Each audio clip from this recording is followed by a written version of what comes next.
Prabhupad channel में आप सभी धर्म प्रेमी सज्जनों का स्वागत है।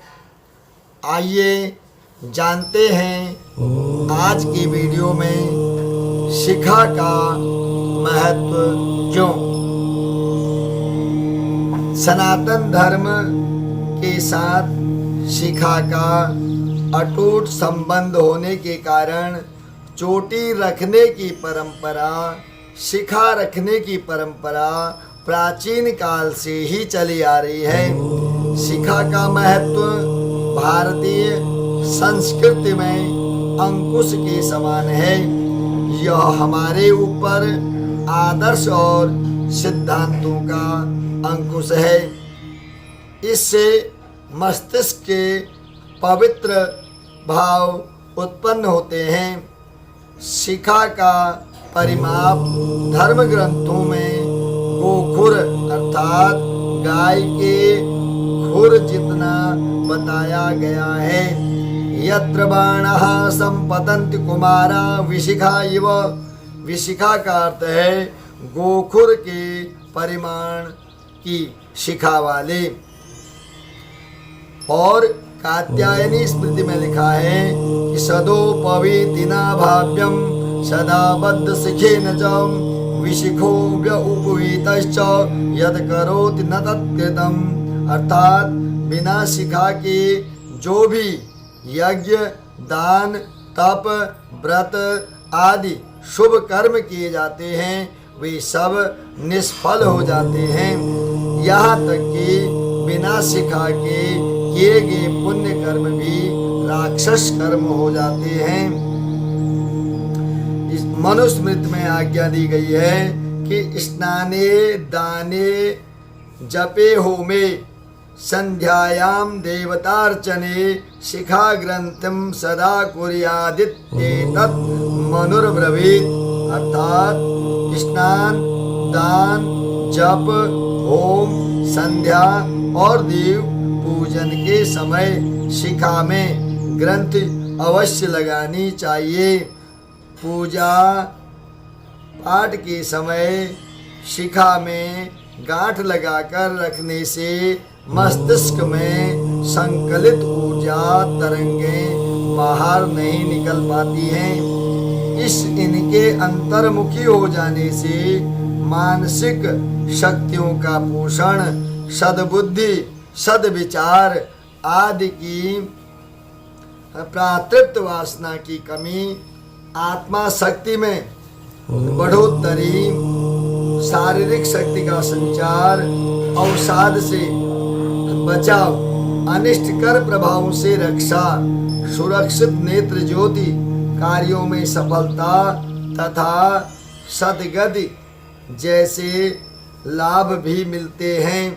शिखा का मर्म समझने के लिए हमें सर्वप्रथम मस्तक की रचना समझनी चाहिए।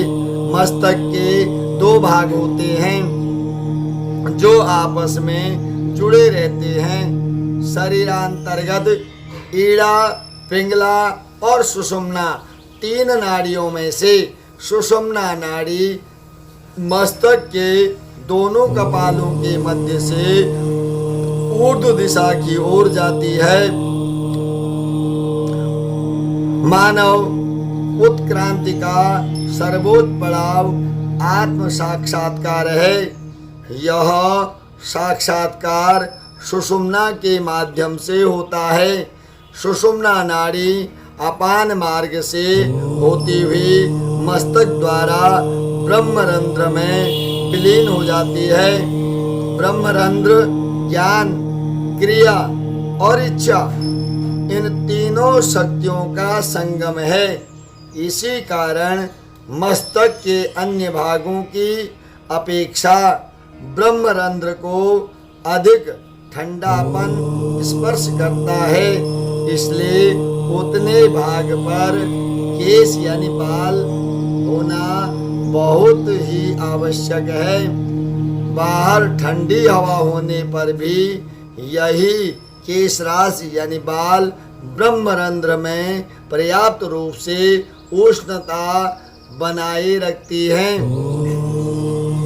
यजुर्वेद में शिखा को इंद्र योनि कहा गया है। कर्म, ज्ञान और इच्छा प्रवर्तक ऊर्जा ब्रह्मरंध्र के माध्यम से ही इंद्रियों को प्राप्त होती है।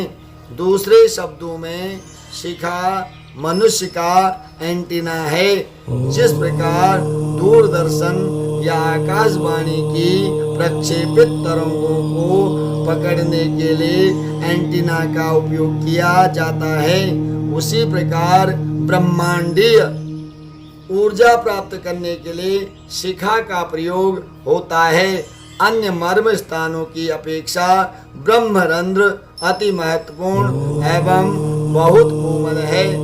इसी कारण शिखा की योजना इस स्थान पर हुई है। इस ग्रंथि का सही स्थान ब्रह्मरंध्र के पास है। यह ग्रंथि जितनी अधिकाधिक संवेदनशील होती है, मानव का विकास उतना ही अधिक होता है। मंत्र, पुरस्चरण या अन्य धार्मिक अनुष्ठान करते समय शिखा को गांठ लगाना चाहिए। इसका कारण यह है कि गांठ लगाने से मंत्र स्पंदनों द्वारा उत्पन्न होने वाली ऊर्जा शरीर में एकत्रित होती है। शिखा के माध्यम से उसका बहिर्गमन होना प्रशस्त नहीं है। अतिरिक्त ऊर्जा होने पर संक्रामक आसन से वह अपने आप निकल जाती है। संध्या करते समय शिखा बंधन स्वतंत्र विधि है। शिखा ग्रंथ में चामुंडा देवी का अधिष्ठान माना गया है। चामुंडा देवी विचार प्रदूषण और ध्वनि प्रदूषण को रोकती है। अतः तिष्ठ देव शिखाबंदे प्रार्थना उनके लिए की जाती है। आयुर्वेद में मांस मर्म, शिरा मर्म, स्नायु मर्म, अस्थि मर्म एवं संधि मर्म आदि कुल 107 मर्म हैं। उनमें से अति महत्वपूर्ण 19 मर्म अधिप हैं। अधिपों की रक्षा के लिए यहाँ अधिक केश यानी बाल रहता है। बाल रंध्र मर्म सम्राट है। इस कारण वहाँ अधिक केश पाए जाते हैं। इस तरह शिखा रखना आरोग्य एवं आध्यात्मिक प्रगति के लिए हितकारी सिद्ध होता है। सनातन धर्म में चूड़ा कर्म संस्कार करने की प्रथा लंबे समय से चली आ रही है। सनातन धर्म में कुल 16 संस्कार होते हैं। उसमें से चूड़ा कर्म या उपनयन या मुंडन संस्कार करने से माँ के पेट से आने वाले बालों को हटाने पर मलिन संस्कारों से मुक्ति मिलती है। बच्चे का मस्तिष्क तेज होता है, बच्चा बुद्धिमान हो जाता है। यह संस्कार पहले वर्ष में या तीसरे वर्ष में या 5वें वर्ष में या 7वें वर्ष में कराया जाता है। शिखा मस्तिष्क के मध्य भाग में रखी जाती है, जिससे बच्चे की आयु तेज बुद्धि बढ़ती है। चूड़ा कर्म संस्कार के अंतर्गत शिखा रखी जाती है। सारे बाल काटने के बाद मस्तिष्क के बीचों बीच शिखा रखी जाती है, जो गाय के खुर के बराबर होनी चाहिए। शिखा धारण करने वाला व्यक्ति अग्नि के समान तेज होता है।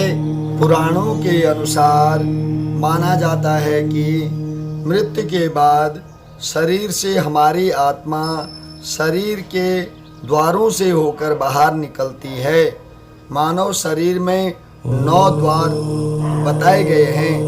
2 आँखें, 2 कान, 2 नासिका छिद्र, 2 नीचे के द्वार, 1 मुंह, इसके साथ ही 10वां द्वार हमारी शिखा मस्तिष्क का मध्य भाग या सहस्त्रहा चक्र को माना गया है, जो सिर में स्थित होता है।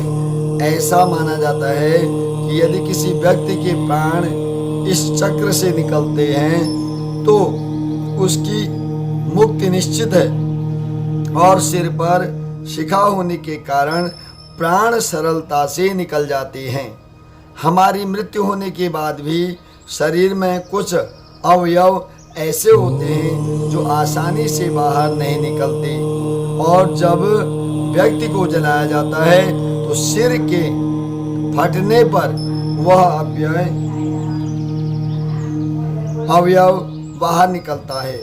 किंतु यदि सिर पर शिखा होती है तो उस अवयव को निकलने की जगह मिल जाती है, और वह पहले ही अर्थात आत्मा के साथ ही हमारे शरीर से बाहर निकल जाता है।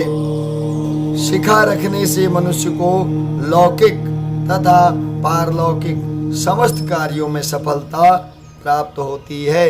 इसलिए हमें सदैव शिखा रखनी चाहिए। मुझे आशा ही नहीं, पूर्ण विश्वास है कि यह वीडियो आपको अच्छी लगेगी। अच्छी लगे तो लाइक करें, शेयर करें।